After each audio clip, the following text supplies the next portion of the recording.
Hoje nós vamos falar sobre um exemplo muito interessante. Um estudante em 1995 talvez tenha sido o primeiro a inventar a noção de startup, criar o próprio negócio. Ele era estudante de jornalismo em Curitiba, não sabia qual seria o seu rumo e inventou o seu próprio negócio, inventou a figura do Urbenauta. E assim ele viajou por Curitiba, acompanhado na época pela rádio CBN, depois foi para São Paulo, a mesma coisa, lá também acompanhado por emissoras de televisão, que ele detalha depois, criou um próprio negócio, criou a sua editora e vive disso, do negócio que ele mesmo inventou. Vamos entender esse projeto, essa lição de empreendedorismo e principalmente esse pioneirismo. Lá atrás, quando ninguém falava nisso, ele surpreendeu trazendo uma ideia que a princípio parecia maluquice. Tinha um pouco de maluquice, mas tinha muito também de resultado, bem né? Isso. Não, até em casa, Vili, era essa história. Quando eu fui contar a história do que queria inventar, minha mãe falou, pô, não é possível. Não, ainda mais em Curitiba, né, que tudo aqui é estranho, que aparece, pelo menos as pessoas se assustavam. Mas, como você falou muito bem, se tornou o meu negócio, que parecia uma maluquice.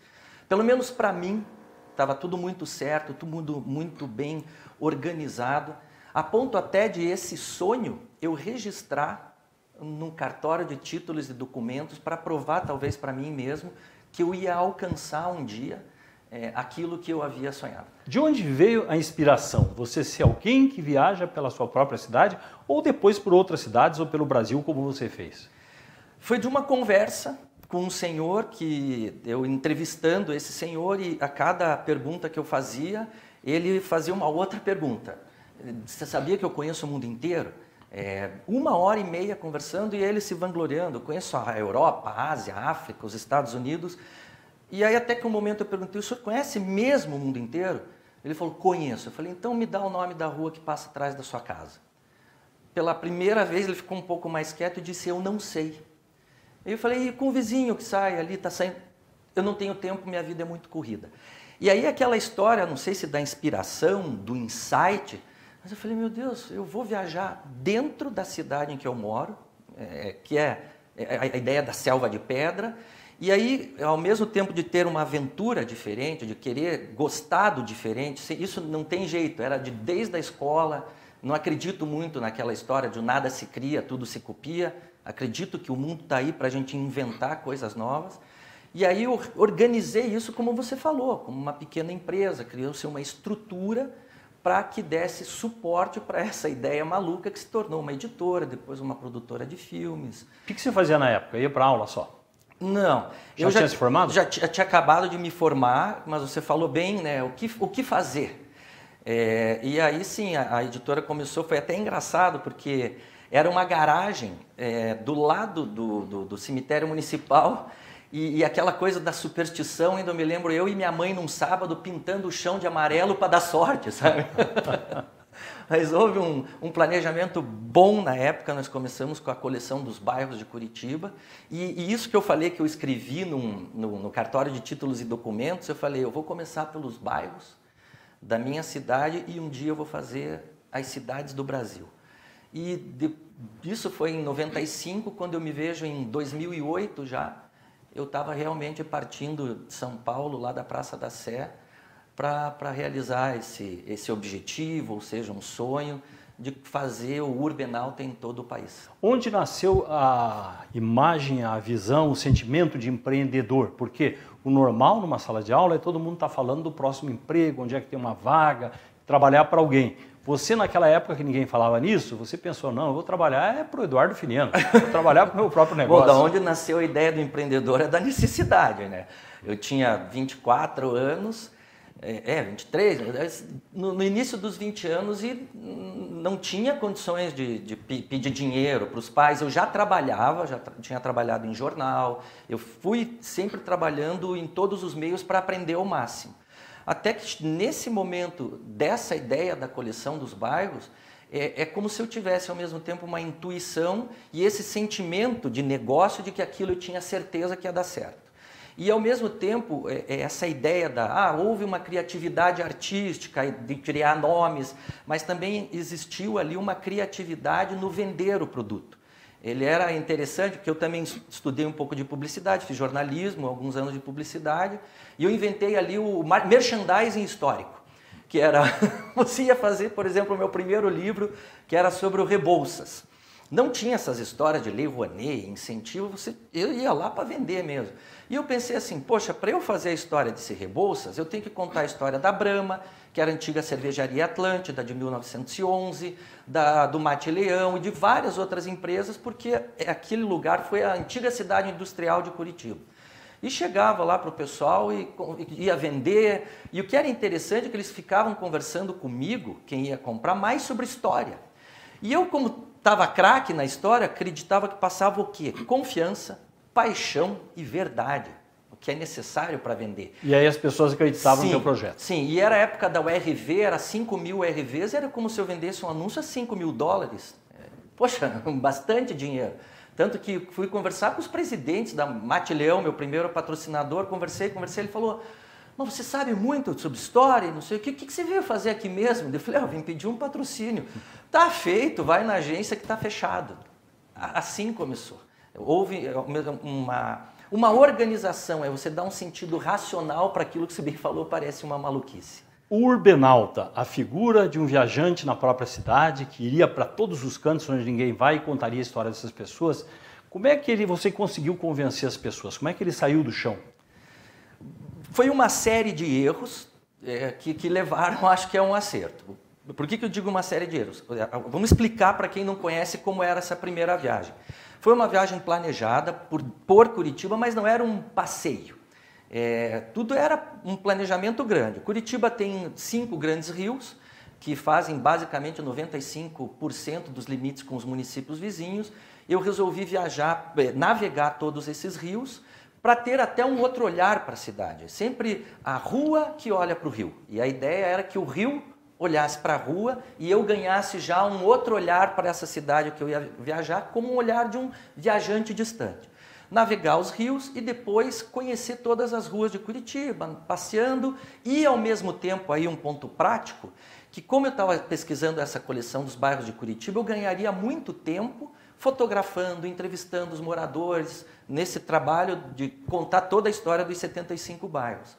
E aí o que acontece, que eu falo desse erro, é porque durante a navegação dos rios, eu emprestei 4 barcos do Corpo de Bombeiros. E o major, na época, falou o seguinte, só que eu empresto os barcos, mas se você furar, você paga. Furou, pagou. Eu ainda brinquei com ele, fiz uma continência. Não se preocupe, major, furei os 4 barcos.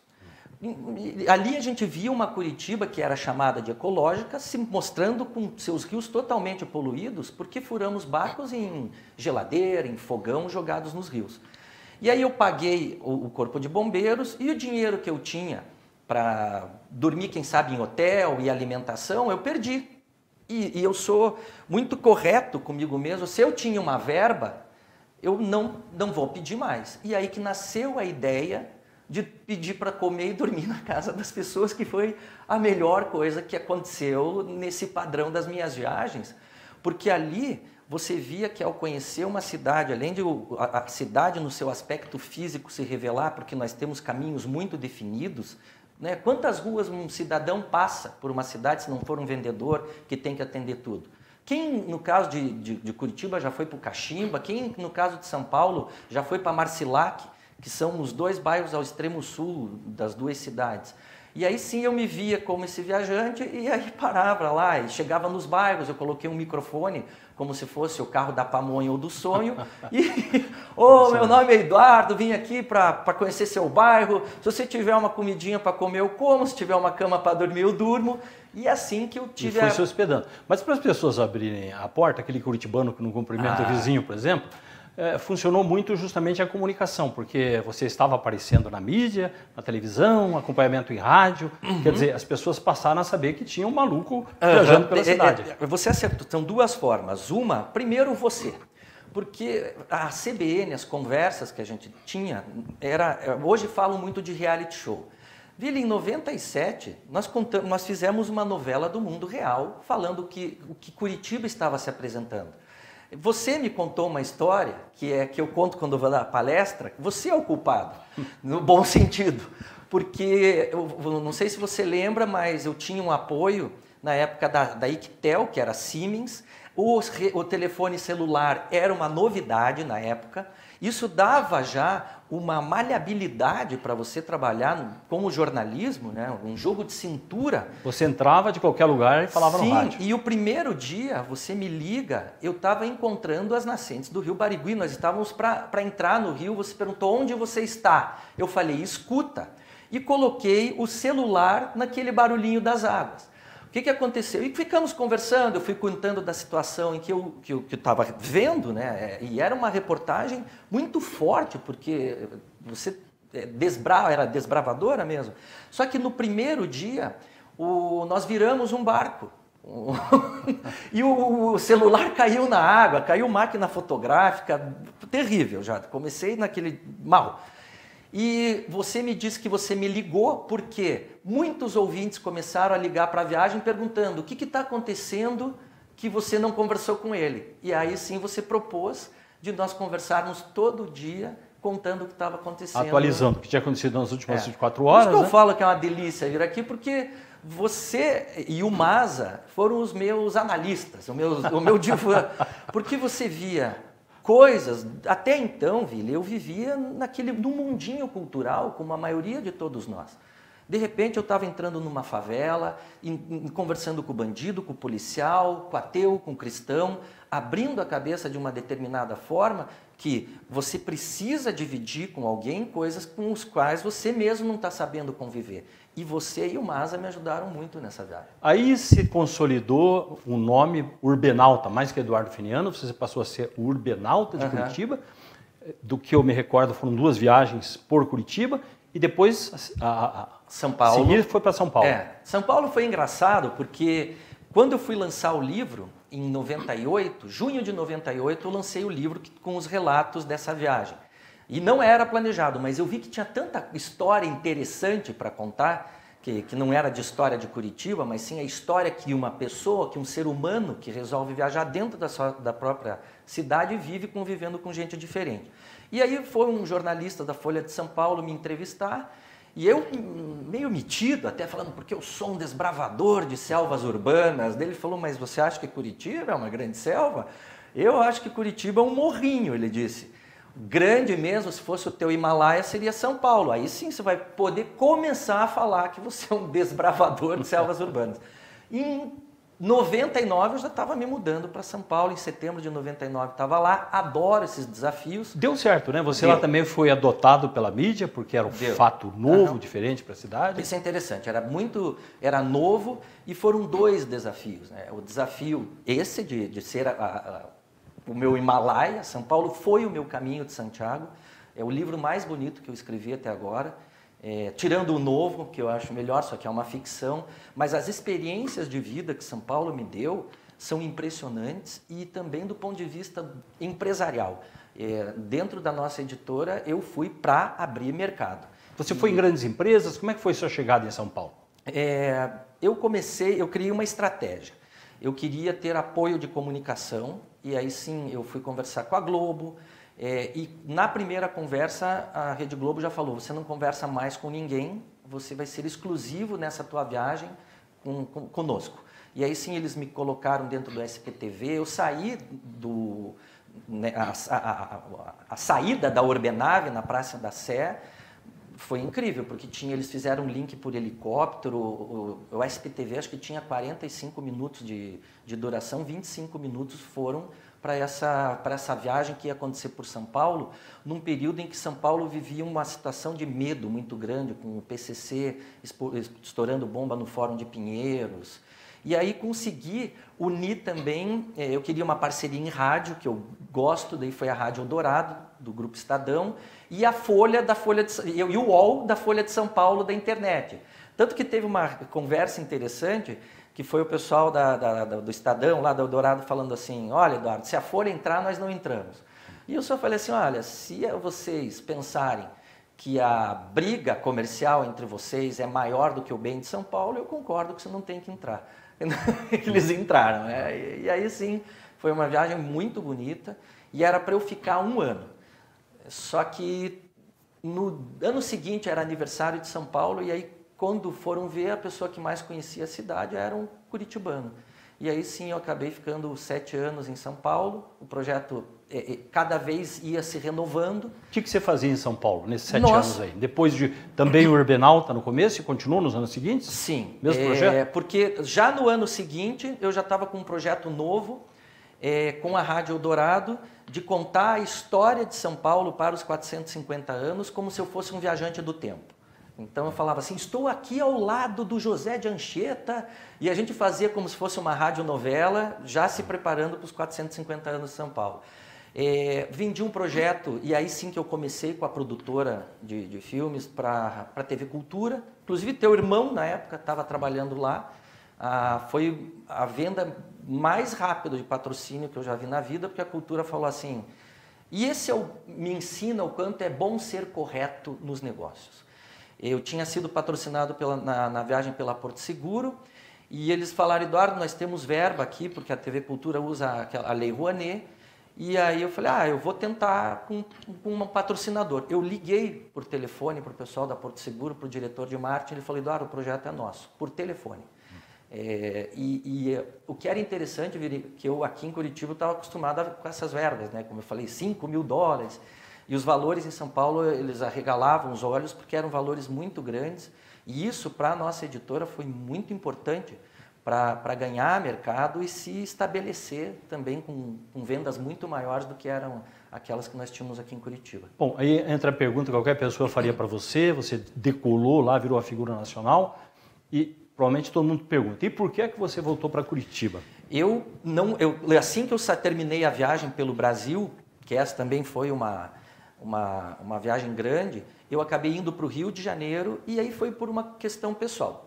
Talvez eu voltasse de qualquer maneira, porque comparando um congestionamento, por exemplo, em São Paulo com um congestionamento em Curitiba, é uma delícia o congestionamento daqui. Mas for por questões pessoais, eu já era pai, minha filha com 7 anos falou, pai, volta que eu preciso de você. Eu tinha me separado e eu passei todo esse tempo me dedicando bastante à minha filha e aí sim comecei outras viagens que eram coisas que eu queria sempre fazer. Eu escrevi 2 livros infantis e esse que eu lanço agora, que é um livro de ficção. Daqui a pouco falamos sobre ele, mas como é que você vê o futuro depois de toda essa trajetória aqui já resumida? Como é que você vê teu futuro a partir daqui? Como empresário, como empreendedor, como profissional? Eu não penso em buscar o maior sucesso como empresário, até porque eu tenho mais do que eu esperei. Eu não me vejo tão ganancioso hoje, eu quero me estabelecer como um escritor. Eu reli os meus livros, hoje minha mulher é psicanalista, ela leu e ela fala, Eduardo, isso é bom, isso é muito bom. E nós, no caso Curitiba e o próprio Brasil, nós valorizamos muito pouco autores nacionais. Curitiba, o maior desafio é um curitibano ler um curitibano. E no caso do Brasil, eu vejo o meu futuro agora que minha filha está maior, eu provavelmente tenha que sair, e eu tenho um entusiasmo hoje tão grande quanto eu tinha quando comecei o Urbenauta. Porque eu tive que tomar uma decisão, Vili, que ou eu seguindo com uma empresa que está dando certo, mas que chegou um determinado momento em que eu me especializei em produzir materiais por cidades, e as cidades encomendavam álbuns fotográficos para se fazer, que me geravam bom lucro, mas que não estavam me deixando satisfeito. Eu sei do que eu quero fazer mesmo. Eu tenho pelo menos uns 10 livros de ficção guardados na cabeça. E aí, como eu já tenho mais de 40 anos, você sabe que a partir de um ponto você se dá conta de que a vida, infelizmente, pode acabar. E que você precisa administrar bem esse tempo. Então, eu dei mais. Tive que optar. O que eu quero ser? Eu quero ser um criador agora. Se for para administrar a empresa e alguém tiver um interesse, eu repasso. Porque tenho muitos livros, eles dão boas vendas, são 63 títulos, mas hoje eu quero me dedicar à literatura, a fazer literatura e, por mais incrível que possa parecer, música também. Você, na verdade, hoje pode escolher, né? Você gosta de literatura, descobriu a música também, está fazendo as suas composições, então você, estando com a questão financeira emergencial equacionada, você pode agora realmente fazer o que você gosta, escolher o que você vai fazer. Sim, eu queria. A minha mãe até lembrou esses tempos, que ela falou, quando eu era moleque, eu falei, mãe, um dia, quando eu chegar com 40 anos, eu não vou precisar mais trabalhar, não quero mais trabalhar. Acho que não preciso. Não sou um ganancioso, mas tem gente que quer tomar um melhor vinho, eu gosto de tomar, mas pode ser algo mais simples, às vezes um melhor no final de semana, mas de um jeito livre. E para aqueles que são mais jovens, falam muito em liberdade. E eu aprendi a ver que você pode... Eu sempre busquei muito, primeiro como jornalista, uma liberdade. Você na rádio me deu isso, eu nunca fui censurado. E se eu escolhi a profissão de jornalista, eu sei do meu jeito de ser, de caráter, do que meu pai me ensinou. Eu sei que se alguém me censurasse, eu não ia continuar. Essa ética funciona muito bem comigo. E agora é como se você se respeitasse. Então, a liberdade, por isso que eu ia falar para os mais jovens, ela também funciona. A liberdade financeira te ajuda a você, vamos dizer, chutar o pau da barraca em determinados momentos e fazer o que você realmente quer da sua vida. Você que a gente pode dizer que foi um pioneiro da startup, então, o que você diz para o jovem de hoje? Que hoje tem uma febre de criação dos próprios negócios, o que é interessante, a pessoa não precisa mais pensar que ela vai sair procurando que alguém lhe dê um emprego, mas ela pode inventar o próprio negócio, você fez isso e com um bom resultado. O que você acha que ficaria, para resumir numa aula de poucos minutos para o jovem, o que é que você acha que deve passar? A criatividade, se você tiver uma boa ideia, siga em frente. O mundo, no meu caso, como nós começamos, é uma maluquice. O mundo tem 7 bilhões e meio de habitantes. Se todos eles duvidarem de você, mas você acreditar em você, siga. Segunda coisa, como eu falei, tem a criatividade, essa crença, disciplina. Nos 2 primeiros anos, eu acredito que eu não tive um final de semana nem carnaval. Eu trabalhei muito nos 2 primeiros anos, porque tinha e eu acredito que foram chegando mais funcionários. Ao mesmo tempo que eu escrevia, eu vendia, eu ajudava a equipe de vendas a vender dentro da editora, eu ajudava a limpar. Essa gana é necessária também. E o jogo de cintura, e eu acho que eu não preciso falar, porque somos brasileiros, isso é importantíssimo também. De transformar, como eu falei, eu dei o exemplo do Rio, né? De perder os barcos, mas transformar isso numa situação melhor ainda. Isso eu vejo como o básico para você empreender. Quem quiser saber mais sobre o Ubernauta, para saber os livros, o que você já produziu, você tem um site que hoje é até novidade, porque finalmente contrata um, contrata outro, eu falei, eu vou aprender a fazer. E criei o eduardofenianos.com, porque sempre era o Urbernauta, muita gente fala ainda Ubernauta, né?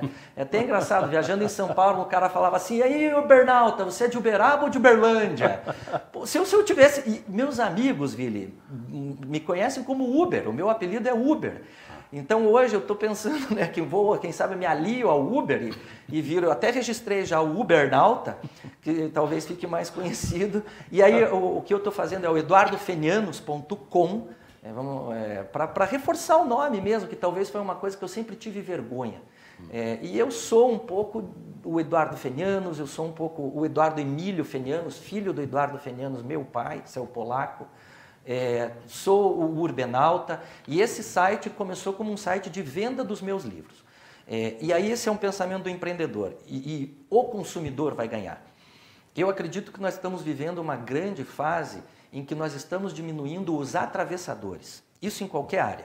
O exemplo do Uber é uma nova forma, as plataformas sociais estão influenciando muita coisa.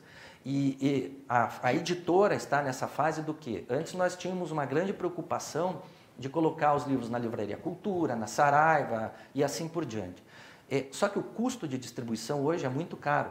Eles tomam entre 40% e 60% do preço de capa. O que eu quero? Trabalhar muito o nosso site para que eu consiga entregar com o frete grátis e ainda mais barato esses livros para o consumidor final. Você mesmo como escritor continua pensando como empreendedor. Né? Acabei de falar aqui, mas sim. Mas é importante, porque você tem que fazer também o livro chegar até a pessoa com acesso e com preço razoável. Isso. Uma das metas ainda, porque acabei de falar que eu quero trabalhar como um escritor. Mas eu não vou deixar, acho que esse lado do empreendedorismo, porque posso mandar os livros, eu tenho 2 livros lançados por outras editoras. O percentual que se paga para o autor é muito pequeno, eu recebo 8%, e gosto disso. Claro, se você atinge com uma grande editora, grandes vendas, ótimo, mas a média de se considerar um best-seller no Brasil é a partir de 3.000 exemplares. No caso do Urbenauta, por exemplo, eu tive 3 edições de 3.000 exemplares. Então eu ainda vendo o livro. Falando no livro, vamos mostrar o último que está com você aí? Esse meu xodó agora. Esse mesmo. E esse até, vamos mostrar a primeira capa lá, Filianas, para as pessoas verem o título: Viagem ao Brasil do Futuro, um livro ridículo para um país genial. Para um ou país genial. Vice-versa. Está aqui já o teu, Vili. Obrigado. Então, vou deixar aqui para a gente mostrar. O humor eu não perdi, né, Vili? A jovialidade, né? Na verdade, você tem que envelhecer sem ficar velho. Eu estou piorando nesse ponto, porque eu estou fazendo coisas que eu sonhei fazer com 16 anos. A história desse livro, eu começava, acho que imaginando com 16 anos, ou 18, e estou agora. Essa é a minha primeira ficção adulta. Agora, veja, você entra com um livro, porque geralmente a pessoa, quando escreve um livro, ela procura assim, alguma coisa de seriedade, para passar a imagem intelectual, o historiador que você poderia ter, mas você coloca assim, uma hipótese absurda no tempo, nos fatos. Quer dizer, você corre um risco, você sabe disso, que você corre um risco ao lançar um livro assim. Ele é explosivo, não só no conteúdo, mas nas críticas que ele pode receber. Explica essa ideia. O primeiro que quem conseguir ler até o final, eu digo que só verdadeiros patriotas vão conseguir ler esse livro até o final. Se você for de esquerda, você vai odiar. E se você for de direita, você vai odiar também, porque ele é um livro 3D. É um livro que não pensa com a cabeça do povo brasileiro de hoje, que é uma cabeça igual ao do povo brasileiro há 50 anos atrás. Eu fico impressionado de nós debatermos e discutirmos temas como debateram os nossos avós ou nossos pais há 50 anos. Eu não discuto, e só discuto política depois que as pessoas lerem o meu livro. Porque aí sim, vão entender qual é a ideia desse livro. Não quero ler, não tem problema. Eu só posso desejar a você uma boa estadia no passado. Porque o que está aqui, Vili, é o futuro. Foi impressionante. Desculpa, fale aí. Não, só perguntar. Você tem uma cabeça de vendedor. Como é que você venderia esse livro? Que é indispensável hoje para qualquer pessoa que não quer mais viver no passado, que não quer que seu país seja um país caranguejo, que só anda para a esquerda e para a direita, que quer chegar antes ao futuro, tem que ler. Esses que não aguentam mais, que já acham que essa polarização esquerda-direita, comunismo e capitalismo são coisas passadas, tem que ler. Essas ideologias vieram do século XVIII, século XIX, foram testadas no século XX e XXI e se mostraram ultrapassadas. Nós temos que parar de discutir ideologia e partir para as ideias. Eu escrevi esse livro, Vili, é incrível, foi uma enxurrada em mim, foi um mês. A imagem que eu uso é como se eu fosse uma pedra, que durante 30 anos que eu comecei a pesquisar a história, com 19 anos, eu sou uma pedra num estilingue que foi sendo jogada para trás, depois ficou conhecendo a realidade, porque viajei pelo Brasil, convivi com as pessoas e um dia essa pedra foi jogada para o futuro. Porque o resultado do que está aqui nesse livro é o resultado de 30 anos de conhecimento de realidade, de leitura. Eu leio muito sobre democracia, eu leio muito sobre as sociedades e eu garanto para você que pelo menos 50% do que está escrito nesse livro vai se tornar realidade. É um outro mundo. Vou fazer uma comparação, se você me permitir.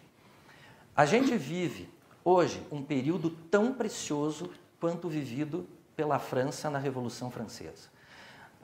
Não vamos pensar que nós só vivemos uma mudança de grandes inovações tecnológicas.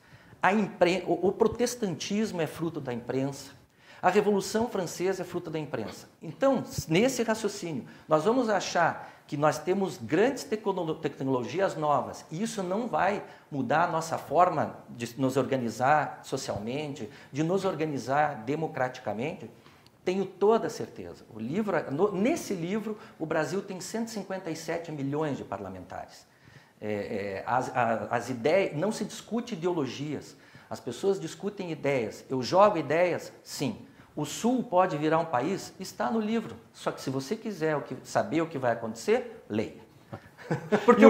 Porque o engraçado, até eu postei no Facebook uma página, na primeira página, e ele é verde, amarelo, azul e branco, daí as pessoas já pensam assim, E ele é de direita, né?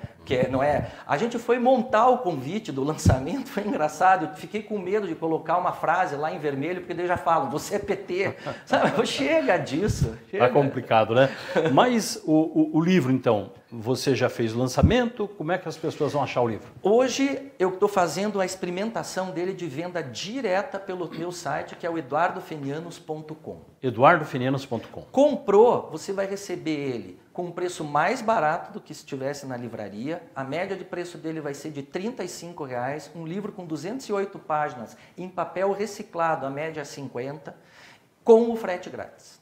Interessante porque você inovou não só no tema aqui, mas você inova também numa visão de empreendedor que significa, como falam hoje, a uberização, tudo aquilo que vem novo de uma forma diferente, e você está fazendo o Uber do livro. O Ubernauta. O Ubernauta do livro.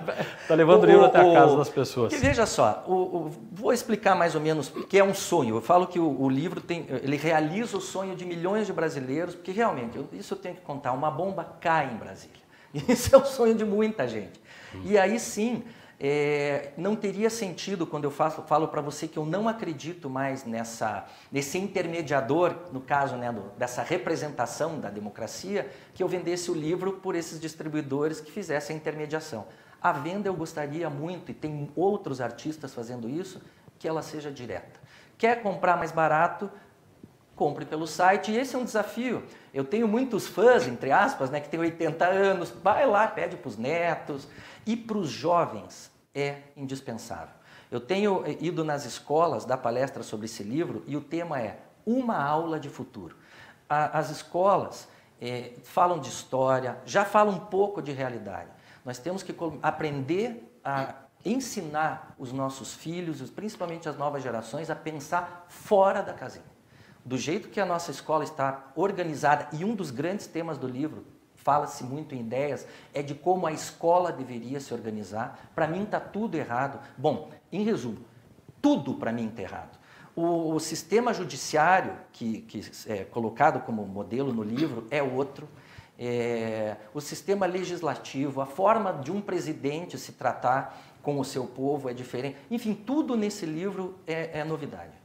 Parabéns, Fenianos, pela trajetória e pela história. Obrigado pela presença com a gente. Vili, eu que tenho que agradecer, mas eu aperto de mão mesmo, porque você, como irmão, você não sabe o quanto agradeço você pelo que foram as nossas conversas na CBN há muito tempo atrás, o que você me deixou, você me fez o Urbenauta também. Na verdade, o mérito foi acreditar em você, mas você era digno de crédito, como demonstrou depois, né? Muito obrigado pela presença. Muito obrigado a você.